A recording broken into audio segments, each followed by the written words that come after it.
Guys, இது ஒரு பால். இதில் ஒரு சின்ன ஹோல் இருக்கு. இதில் நான் வாட்டர் ஃபில் பண்ணி வச்சுருக்கேன். இதில் கிரகணம் வந்தால் அவனுக்கு தெரியாமல் அவன் மேலே ஸ்குவீஸ் பண்ண போகிறேன்.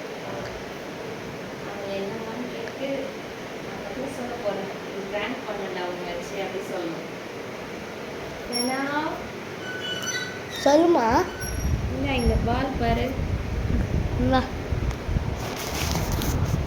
ஏற்கனவே ஓட்டை பால் வச்சுமா.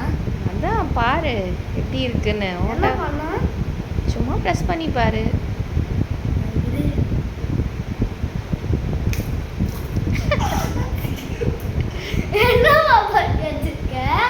அதான் உன்னை ஃபன் பண்ணுறதுக்காக வாட்டர் ஃபில் பண்ணி வச்சேன் பாலில். ஃபன் பண்ண நீ வந்தால் ப்ரெஸ் பண்ணினா வாட்டர் இதுவாகும் தான். Okay, thank you.